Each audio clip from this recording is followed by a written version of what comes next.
Heyo, what's good, reader fam? Today I'm going to be talking about time in books, which will make more sense the deeper we get into this video. So bear with me here. Today's video is sponsored by Epic Reads and is inspired by the upcoming release of Opposite of Always by Justin A. Reynolds. This book has some blurbs by some top-notch authors, let me tell you. Becky Albertelli, Angie Thomas. Those are some big names in the YA world. This book is about Jack, who meets this girl named Kate at this party, and they instantly bond over their love of Fruit Loops. Talk about the perfect way to start falling for someone. You love this type of cereal? We must be a match made in cereal heaven. They end up spending their whole night talking and connecting, and by the end of it, Jack finds himself falling for Kate. But Jack has spent a majority of his life in this cycle of the almost. He almost got valedictorian, he almost got varsity, he almost got the girl until she died. Talk about plot to the twist. You'd think that's wild, but things continue to get even more complicated. Because when Kate dies, it sends Jack back to the time they first met. He time travels back to that party. While he's looking for a way to prevent Kate's death from happening, he finds that saving her might put other people that he's close to in danger. And he's kind of put through this situation of, who do I save? Do I mess with fate, or do I let things be the way that they're meant to be? This book honestly sounds right up my alley. I love books that have kind of an interesting time element placed within the story. I'm really interested to see how Jack handles all these different things that he has to face throughout this story, because it sounds like he's basically put through the ringer in this book. So I'm very curious to see what the outcome ends up being. I'm really excited to be partnering with Epic Reads because I have the chance to give away 25 copies of this book, plus these mini pennants with quotes from the book. This one says, in real life there are no video game power-ups for broken hearts. This one says, love is finding the eternal cap into your crunch. And then this one says, never take time or love for granted. I'll leave a link down below to where the giveaway is being held, where you can win a copy of this book and these pennants. So if you find yourself interested in this book, then definitely go and enter that giveaway. So today, inspired by this book, I'm going to be talking about time in books, specifically how some books have utilized time to benefit the story structure. So this is kind of going to be a recommendations video, but it's also just going to be me talking about how these books are utilizing time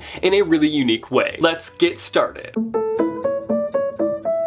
In The Sun is Also a Star, we follow two perspectives. We first up follow Natasha, who has this looming deportation situation hanging over her. We see her up until the last point of her trying to figure out a way in which she can stay in the United States. It becomes even more complicated when Natasha's story ends up tangling up with Daniel's, a boy who's doing everything in his power to live up to his parents' unrealistically high expectations they've set for him. The fact that this book takes place in one day completely affects everything. It affects her time in figuring out all this deportation stuff. Because there is a romance blooming, it also really heavily affects the romance and kind of how that comes to be. While it does cause the romance to be rushed and it is a bit of an insta-love case, hi, I love you, Jinx! You kind of expect that going in, knowing there's going to be a bit of a romance and it's only taking place in one day. Like, yeah, it's gonna be insta-lovey. It also wasn't super fast-paced like I was expecting it to be going into it, knowing the time period that we were working with. The story itself could have easily fallen into a, this is too fast, let's slow it down kind of pacing, but I feel like NICOLA brought in kind of a format that really helped with that. There are also other added perspectives of side characters, and I know that kind of sounds boring, like, I don't care about these random side characters, like I only want to hear from Natasha and Daniel. But surprisingly, those moments really shaped the story. You have these characters that you are hearing from that you don't feel are super important. They're just passing stories within the story that you're following. But it's not like that. Every voice is super important and adds an element of depth to the story. And I also feel like not having those other perspectives within this book would have made this book way too fast. The takeaway for time with this book is the fact that NICOLA YOON somehow figured out a way to make this book work within that one-day format. It could have easily felt like this book was being restricted into this format. It's getting cramped in here. So cramped. So break out of this format. Break out. But it actually worked out so well. Nailed it. Crushed it. Couldn't have done better. Next up, They Both Die at the End by SILVERA. This book primarily follows two boys named Mateo and Rufus. And in this world, on the day that you're going to die, you're notified that you're gonna die. Both boys have been notified that it's time to go bye-bye. They end up meeting on their last day together and they spend the entirety of that day together. This book is honestly structured in a very similar way to The Sun is Also a Star. It has all these different added perspectives that really add to the story, but with this one we get timestamps of the specific time during the day, which for me really built up this anticipation. Those timestamps really benefited this story in that way. I mean, the title of this book is pretty straight to the point. They both die at the the end? What? When the title spoils the book, might as well have the tagline be how exactly they die. And there's this constant feeling of unease as you read this book. When is it gonna happen? When are they gonna die? Are they actually gonna die? Or is this spoiler title a straight up lie? And having the different times, 1 o'clock, 2 o'clock, 3 o'clock, when is it gonna happen? Because death could catch up to them at any point in the story. It's like when you're riding a roller coaster and you've gotten to that point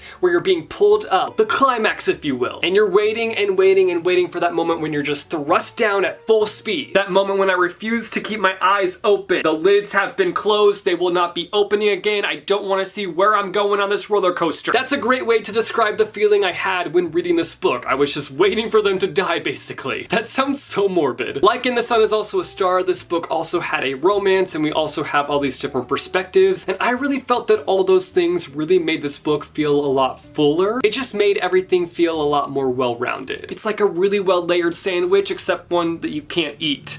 Unless you're into eating books, and if that's the case, do what you gotta do, have it your way, I'm probably gonna judge you. Next up, I want to talk about one of my all-time favorites, none other than Miss Peregrine's Home for Peculiar Children by Ransom Riggs. I am trash! Do I even need to describe this book? Probably not, but I'm going to just in case there are some new people around here. If you're new here, this is my all-time favorite book, I talk about it way too much, and I will not apologize for that, because when you love a book, you shout it from the rooftops! I'm not currently on a rooftop, but you get the point. This book follows this boy named Jacob, who is raised hearing these stories about these peculiar children that his grandfather grew up with. Over time, Jacob starts to look at the stories as fake and not real. One day when he finds his grandfather dead and sees a monster, he sets off on a journey trying to figure out what killed his grandfather and also discovering more about his past. I know, roll your eyes at me, I talk about this book way too much, but I'm not gonna stop talking about it, so buckle your seatbelts, buds, it's not over. I love the way in which time is utilized in this book, but I also don't know if I can actually say how it's utilized because it's kind of a spoiler in my opinion, and I obviously don't want to spoil this book, but I will just say that I love the concept of time loops in this story. It really brought in this unique element and really enhanced the overall journey that Jacob goes on, and it's not a concept that's just like thrown in there and like, here, figure this out for yourself. Like, no. It's explained in detail as to how everything works with the time loops, and not in an info dumpy way, which I really appreciated. I cannot stand info dumps. Down with info dumps. There are so many different methods in which you can introduce information. Stop just dumping the information all over us. I'm not having it anymore. Gotta love my random rants. And I personally felt like the time loops really brought in a unique element to this story. Next up, we have Passenger by Alexandra Bracken. This is a duology. This is the first in the duology. The second book is Wayfarer. The story follows Etta, who is from modern day, and we also follow Nicholas, who is from the 18th century. Together, they race through time trying to find an object that will hopefully save Etta's future. Something that was a standout for me with this book is that while it does have time travel, it also has a scavenger hunt, so it's like a scavenger hunt through time, which I haven't read a book that's like that. I'm sure there are other books like that that have that similar element in it, but to me that's what made this book so exciting. It wasn't only just time travel, like there was also this mystery element that came into play. And it's not a book where things don't make sense as to why there's time travel. The character isn't just thrown back in time and told to have a good old time. Enjoy yourself out there, don't get lost. There's a lot of family history involved that connects them to time travel, which brings in the mystery. Like, you want to figure out how the family is involved with time travel. Also, this thing that they're searching for, what is it exactly and how is it going to affect Etta's future? So much mystery, so much greatness, so much time travel. Next up, I have a manga called Erase that I haven't read yet, but I did watch the anime, which is the same thing as the manga, so I'm gonna mention it. I'm also just gonna mention it because I love this anime and more people need to watch it. I consider it one of my all-time favorite animes. It's so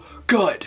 So good, but also really disturbing, a little on the creepy side, and all sorts of eerie, so watch at your own risk. This story follows this guy who gets the opportunity to go back to his childhood and prevent the string of kidnappings and murders from happening to different students in his class. After 18 years, these murders are still unsolved, and so he takes it upon himself to get to the bottom of everything. What I love about this story overall is the fact that we follow this guy who is going back to his childhood, and he gets to like relive everything, but he's also seeing seeing his childhood through a completely different lens because he is an adult in a little boy's body. He's able to relive all these different experiences he had as a child, but he's also solving this very dark and creepy mystery and trying to prevent it from happening and changing the outcome of it all. It's also only 12 episodes, so it's not too much of a commitment. In other words, go watch it and come talk to me about it. The last story that I want to talk about is again another manga, and that is Orange. This story follows this girl that receives a letter from herself 10 years in the future. In the letters, she explains to her past self this tragedy that's gonna happen